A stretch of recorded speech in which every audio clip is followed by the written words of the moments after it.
नमस्कार, मी सुवर्ण Kattimani. The news plus चॅनलच्या बातमीपत्रात आपलं सर्वांचं स्वागत. सुरुवातीला एक नजर आजच्या ठळक घडामोडींवर. सकाळी 10ची वेळ. सोलापूरच्या अक्कलकोट रोड MIDC येथील टेक्सटाईल डेव्हलपमेंट फाउंडेशनच्या कार्यालयासमोर फुलांनी सजवलेले सुमारे 40 किमती कारच्या रांगा लागल्या होत्या. निमित्त होतं रोटरी क्लब सोलापूर MIDC यांच्यातर्फे गरीब घरातील शाळकरी मुलांना हत्तरसंग कुडल येथे सहलीला नेण्याचे.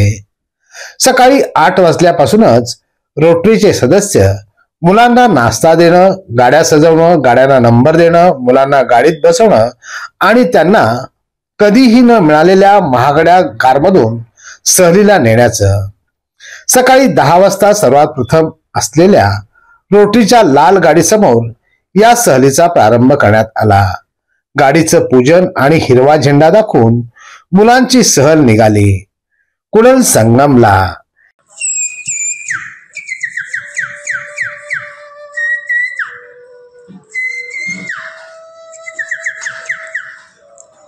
कावळा हा नेहमी स्वच्छतेचा आपल्यापाशी आहे.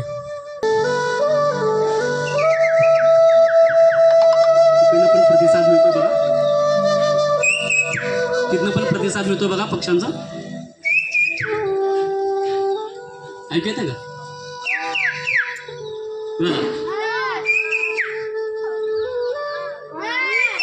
काय उद्या होतात ना, ज्ञानी को ज्ञानी पहचाना, ज्ञानी क्या जाने, ज्ञानी को ज्ञानी पहचाना रहा, ज्ञानी क्या जाने पानी का स्वाद, मछली पहचाने मेंढक क्या जाने.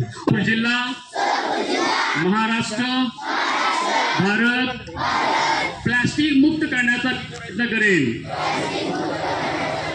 कॅरी बॅग न वापरता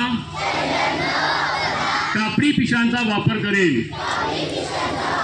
जय हिंद.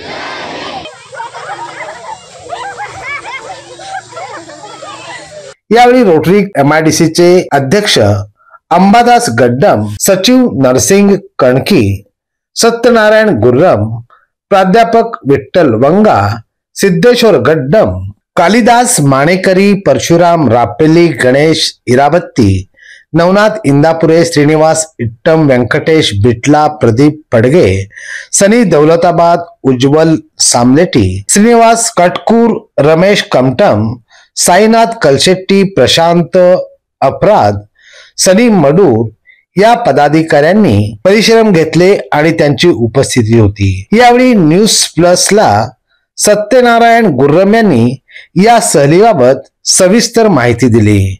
गेल्या अनेक वर्षापासून रोटरी क्लब सोलापूर MIDCच्या वतीने काही वंचित मुलं, कधीच कारमध्ये न बसलेल्या मुलांसाठी आम्ही एक उपक्रम राबवितो.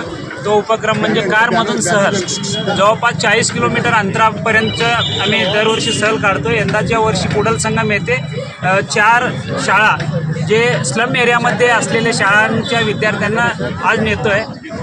एकूण 40 कारमधून हा प्रवास, हा सहल आज निघत आहे. या सहलीसाठी सर्व रोटेरियन सहभागी होऊन सहकार्य करत आहेत.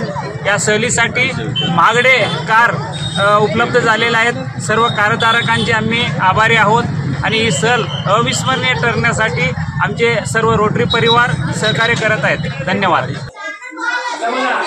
हरी आणि हर म्हणजे शिव आणि कृष्ण, विष्णू या लोकांनी पूर्वी 2 पंथ असायचे आणि या पंथांना एकत्रित करण्यासाठी हे मंदिर त्या काळात बांधलं गेलं.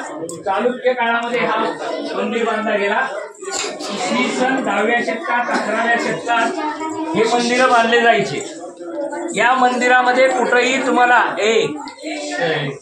तुम्हाला सिमेंट किंवा चुना वापरलेले दगड मिळत नाही. आणि ह्याच्यामध्ये जर तुम्ही बघितलात तर 8 दिशाचं देवता इथं हे केलेले आहेत आणि दोन्ही मंदिराला यांचं संरक्षण हा एक या मंदिराचं वैशिष्ट्य आहे. हे जे काही तुम्हाला दिसतो या ठिकाणी भजन नृत्य व्हायचं. पूर्वीच्या काळी देवासमोर नृत्य करायचे, डान्स करायचे आणि या डान्स करून किंवा नृत्य करून, गायन करून देवाला प्रसन्न करून घेण्यासाठी दररोज संध्याकाळी इथं गायला जायचं. हा एक पुरातन गाव आहे, नष्ट झालेला आहे, परंतु दोन नद्यांचं जे संगम आहे, सीना नदी आहे, इकडे भीमा नदी आहे. या दोन्ही नद्यांच्या संगमाला संगमेश्वर असं म्हणलं गेलं. शेवटी परतताना मुलांना खाऊ वाटप करण्यात आलं. या सहलीमध्ये 260 विद्यार्थी सहभागी झाले होते. हे वृत्त संकलन केलंय संजय कुलकर्णी यांनी. हे आहे मेट्रोकास्ट केबल नेटवर्क आणि आपण पाहत आहात the news plus. News plus बरंच काही.